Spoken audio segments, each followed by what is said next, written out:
Okay, hello. Our lesson today is about isotopes, radioactivity, and nuclear reaction. So previously, it has been discussed that the center of an atom is a massive nucleus composed of neutron and proton. It has also been settled that the atoms of the same element are not necessarily identical as they can differ with respect to the number of neutrons in their nuclei.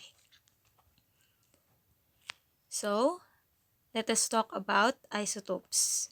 When an element has two or more versions of atom, each will have the same number of protons but differ in number of neutrons. Like what I said on our previous topics, kapag sinabing isotopes, siya yung element na may katulad pero magkaiba yung bilang ng kanyang neutron. Magkaparehas ang atomic number, pero it differs in neutron. Saan yun makikita?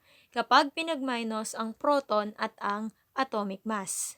So, proton is equivalent to the atomic number minus the atomic mass of an element. So, ang example ko last time is atomic number 1, H hydrogen, which has the atomic mass of 1, and it has the isotopes of 1, 2, H. So, ibig sabihin, pareha siya ng atomic number, pero magkaiba ang kanyang atomic mass. So, yon ang isotopes.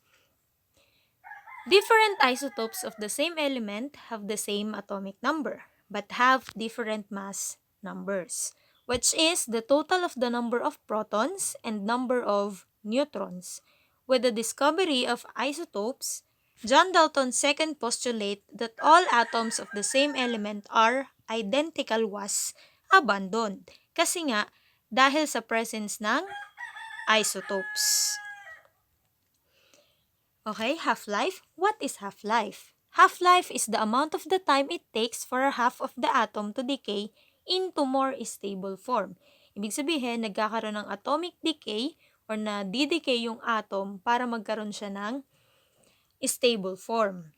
So, uranium-238 has a half-life of 4.5 billion years, so it can occur naturally. So, that is the half-life of uranium-238. So, tatandaan, 4.5 billion years. Next is cobalt-60. Has only half-life of 5.3 billion years and is made of a nuclear reactor. It is used for radiation therapy of cancer patients. So, chemotherapy. So, merong presence doon ng cobalt-60 at ginagamit nila yung stable form which is the half-life of 5.3 billion years. So next, radioactivity and the nuclear reaction. So the concept of radioactivity paved the way for the synthesis of the new elements naturally or inside the laboratory because of the nuclear reaction that is happening in the atoms of the elements. So we have 5 examples of radioactivity and nuclear reaction.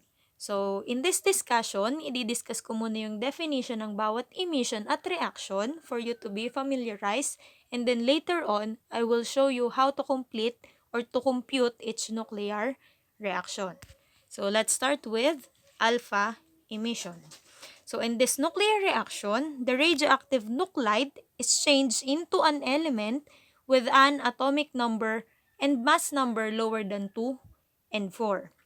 Respectively. So, in the equation of nuclear reaction, the alpha particle is written as A or 42He. So, yung 42He, hindi ganyan yung pagkakasulat niyan. So, mamaya aayusin ko yan kasi hindi siya kaya dito sa PowerPoint presentation. So, the second one is beta emission. So, some radioactive nuclides have a neutron to proton ratio that is too high, they become unstable. That's why beta emission happen. In order to be stable, they undergo beta emission. So, tandaan ang symbol ng beta is B negative or 0 negative 1 E. So, ayusin ko ulit yung pagkakasulat niyan mamaya kapag tinuruan ko na kayo ng computation. Where the neutron becomes a proton, which stays inside the nucleus and an electron. which is ejected from the atom as a beta particle. So next is positron capture. So B plus or 01 E. So kabaliktaran siya ng beta emission. So it occurs when a proton becomes neutron and an antimatter electron. In this reaction, the neutron stays in the nucleus and the position speeds out of the nucleus at a very high velocity, resulting in the radioactive nuclide becoming a different element with an atomic number that is lower by 1 but with the same mass. So that is the definition of positron capture. So the next one is electron capture. So in electron capture, the electron combines with the proton to form a neutron. So electron capture has the same conditions at positron emission. So makikita nyo mamaya yung pagkapareho ng electron capture at positron emission kapag itinuro ko na sa inyo yung computation. And last is gamma radiation. So because radioactive decay leads to more stable products, it always releases energy. As such, gamma rays streams of high energy photons are released when the radioactive nuclide leaves a nucleus in an excited state. So gamma radiation, ibig sabihin nagre-release lang siya ng energy. And then, to summarize the 5 different type of radiation, so let's start with alpha emission. So ito yung proper writing nung mga symbol. So A or 42He. So the change in photons or atomic number is -2.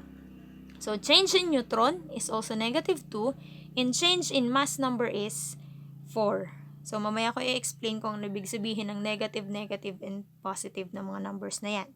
And then beta emission, B negative or 0, -1e. So change in photon, +1. Change in neutron, -1. And the change in mass number is 0. So next is positron emission. We have the symbol of B positive or 01e. Change in photons is -1. Change in neutron is +1 and the change in mass number is 0. Next is electron capture. So we called it E.C. So EC. So wala siyang specific symbol. So the change in photon is -1 and change in neutron is +1 and change in mass number is 0. So C, magkapareha sila ng positron emission. So last is gamma emission. The symbol is Y or 00Y or gamma. So in Greek, it is read as gamma.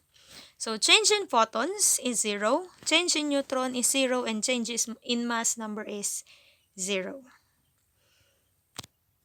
Okay, mamaya ako mag-accommodate ng mga tanong once na na-explain ko na kung paano i-solve ang different type of radiation. So let's go with the summary. So an isotope is a version of a chemical element whose atomic nucleus contains a specific number of neutrons, in addition to the number of protons that uniquely defines the element. So half-life is the amount of time required for the amount of something to fall to half its initial value. So the different types of radioactive emission are alpha, beta, positron, electron capture, and gamma. Nuclear reaction is the process in which two nuclei or nucleus of an atom and subatomic particle from outside the atom collide to produce one or more nuclides that are different from nuclide that began the process. So if you are ready for the computation, get a pen, a calculator, and a paper. So ituturo ko na yung pagsosolve ng bawat different types of radiation. Okay? Maganda muna ng ballpen at papel.